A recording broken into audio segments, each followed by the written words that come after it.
Hi guys, welcome back to the Neha Sharma show. Guys, मैं यहाँ पर आपसे एक बात कहना चाहती हूँ कि मैं सोच रही हूँ कि मैं ये डिसकंटिन्यू कर रही हूँ और ये शायद इसका लास्ट एपिसोड होगा, क्योंकि मुझे कोई भी अच्छा रिस्पॉन्स आपकी तरफ से नहीं आ रहा। अगर आप चाहते हैं कि मैं आगे कंटिन्यू करूँ तो मुझे ज़रूर बताइएगा, नहीं तो फिर ये शायद इसका लास्ट एपिसोड ही होगा। साथ ही साथ गाइस, अगर अभी तक आपने चैनल को सब्सक्राइब नहीं किया है तो प्लीज़ चैनल को सब्सक्राइब कर लीजिए and hit the bell icon so that आपको वीडियो की नोटिफिकेशन मिलती रहे और मुझे नई वीडियो लाने की मोटिवेशन।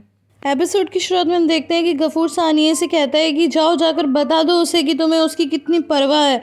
तो सानिया कहती है कि तुम मुझ पर क्यों नाराज़ हो रहे हो, तुमने तो पूरी बाहें फैलाकर उसका स्वागत किया था और अब मैंने जब उसकी मदद कर दी तो तुम इतना गुस्सा कर रहे हो। तुम्हारा दोस्त है। कहता है कि अरे मुझे क्या पता था कि वो मेरे ही रास्ते में आ जाएगा और मेरा ही कंपेनियन बन जाएगा। और यिल्मास उसकी बहन को देखो कैसे मेंशन के अंदर घुस गई और फादिक को वहां से निकाल रही है।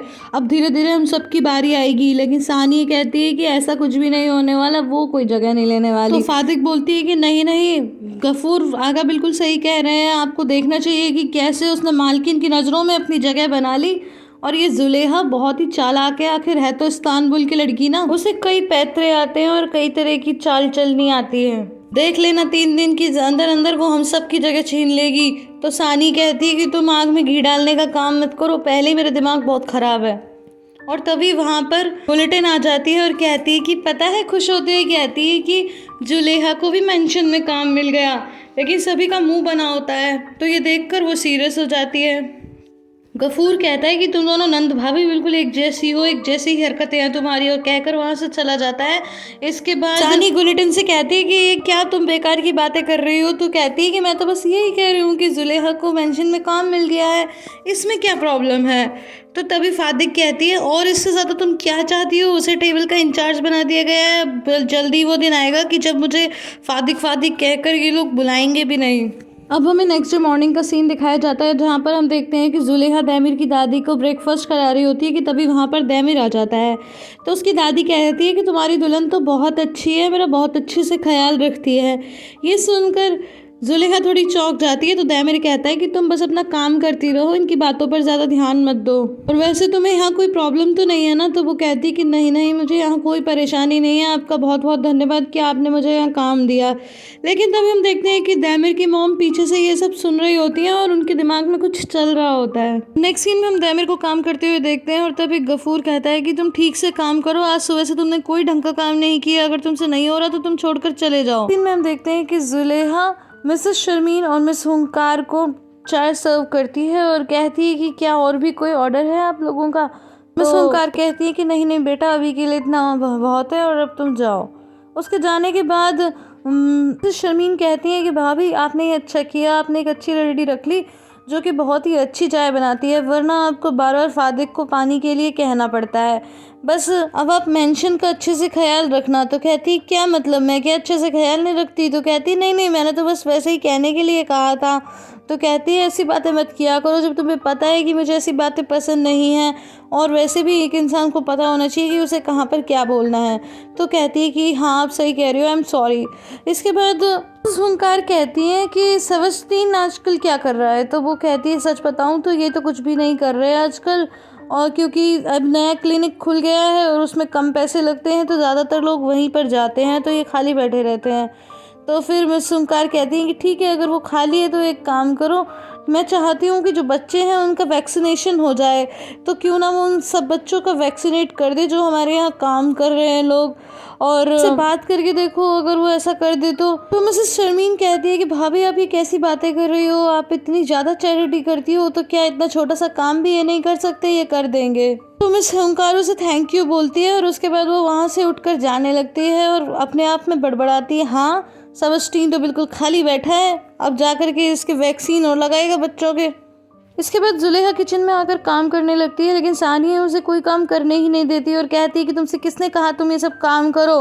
तो वो कहती है कि आप मेरे साथ इस तरह का व्यवहार क्यों कर रही हो। तो सानिया कहती है कि मैं कुछ नहीं कर रही, सब कुछ तुमने किया है, बहुत चालाकी से तुम मेंशन में घुस गई और हमारी जगह छीनना चाहती हो।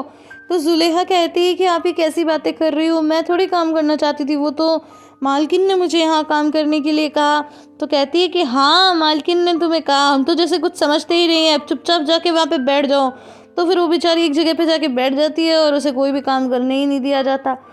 तभी मिसेस हुंकार सानिया को आवाज़ लगाते हुए किचन में आ जाती हैं और वो देखती हैं कि जुलेखा तो बस एक जगह पर खड़ी हुई है, कुछ काम नहीं कर रही। और वो सानिया से कहती है कि गफूर को मेरे पास भेजो, मुझे उससे कुछ ज़रूरी बात करनी है। हम मिसेस हुंकार को गार्डनिंग करते हुए देखते हैं कि तभी वहाँ पर गफूर आ जाता है। तो वो उससे कहती है कि तुम एक काम करो, तो हमारे लेबर्स हैं उन्हें कहो कि मैं इलेक्ट्रिसिटी बिल्कुल फ्री कर रही हूँ, इलेक्ट्रिसिटी बिल नहीं लिया जाएगा उनसे। तो वो कहता है लेकिन ऐसे कैसे? वो कहती है जो मैं कह रही हूँ वही करो और उनमें जाकर आटा, चीनी, छोले सब जाके बांटो।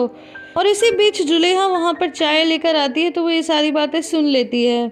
अब गफूर उन लोगों के बीच में यही सब अनाउंस करने आता है। एंड गाइस यहाँ पर उन लोगों की हालत बहुत ख़राब होती है। वो कीचड़ के बीच में रह रहे होते हैं, पैरों में मिट्टी मिट्टी कीचड़ चारों तरफ।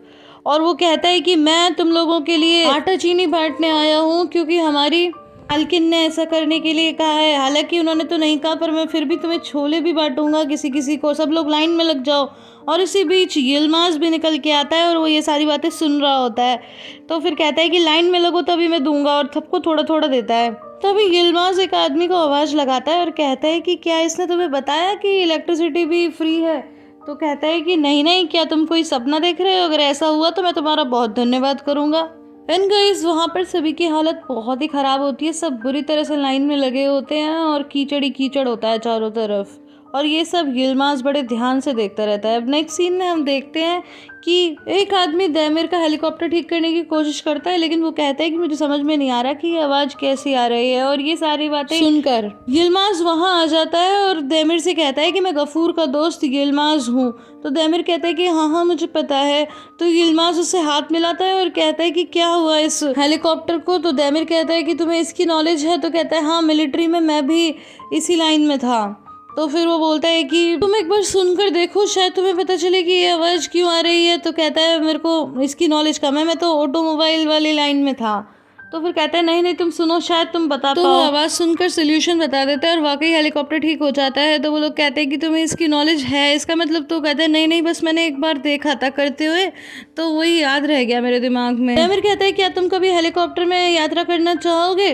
तो यिल्माज कहता है कि क्यों नहीं, ज़रूर करना चाहूँगा। तो कहता है ठीक है, एक दिन मैं तुम्हें लेकर चलूँगा। तो यिल्माज कहता है अरे आपका बहुत बहुत धन्यवाद। फिर यिल्माज कहता है ठीक है मैं चलता हूँ अपने काम पर। लेकिन दैमिर कहता है कि रुक जाओ, कहीं मत जाओ, पहले मेरे साथ चलो। फिर वो यिल्माज को अपने गैराज में ले जाता है और वहाँ पर उसे एक कार दिखाता है और कहता है कि तुम इस कार के बारे में बताओ। तो कार को देखते ही वो सब कुछ बता देता है, उसके इंजन के बारे में, उसकी माइलेज के बारे में, हर चीज़ के बारे में। दैमिर कहता है इसका इंजन स्टार्ट करके दिखाओ। तो वो उसका इंजन भी स्टार्ट करके दिखा देता है। फिर दैमिर काफ़ी इंप्रेस हो जाता है और कहता है कि मैं अपनी कार खुद ही ड्राइव करता हूँ, लेकिन अब मैं ड्राइव नहीं करना चाहता। अब मैं चाहता हूँ कि एक ड्राइवर मुझे मिल जाए, लेकिन मैं हर किसी को अपनी गाड़ी भी नहीं सौंप सकता, ये मुझे काफ़ी पसंद है। लेकिन जिस तरह से तुमने गाड़ी को हैंडल किया मैं तुमसे बहुत इम्प्रेस हुआ हूँ, क्या तुम मेरे ड्राइवर बनोगे? तो कहता है अरे ये तो मेरे लिए बड़ी सम्मान की बात होगी, चलो तो फिर इस गाड़ी की क्लीनिंग से ही काम शुरू कर दो। नेक्स्ट सीन हम देखते हैं कि सानिया गफूर के पास आती है और कहती है कि तुम्हें तो बस मुझे ही डांटना आता है, बाकी तुम्हें पता नहीं कि तुम्हारे नाक के नीचे क्या हो रहा है। तो गफूर कहता है कि आखिर तुम क्या कहना चाहती हो?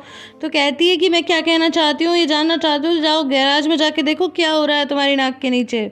ये सब सुनकर गफूर सोच में पड़ जाता है। नेक्स्ट सीन में हम देखते हैं कि यिल्माज गाड़ी साफ कर रहा होता है और तभी वहाँ पर गफूर आता है। वो देख भी लेता है लेकिन वो गफूर को इग्नोर कर देता है। तो गफूर कहता है कि ये सब तुम क्या कर रहे हो? तो यिल्माज कहता है कि तुम्हें दिख नहीं रहा मैं गाड़ी साफ कर रहा हूँ। तो कहता है कि तुम्हें किसने कहा ये सब गाड़ी साफ करने के लिए, ये काम करने के लिए?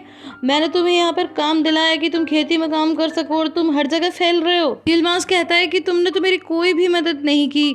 तो वो कहता है क्या मतलब तुम्हारा? वो कहता है कि मैं पहले दिन से देख रहा हूँ कि तुम चाहते ही नहीं थे कि मैं यहाँ कोई काम करूँ, तुम तो चाहते हो कि मैं यहाँ से चला जाऊँ।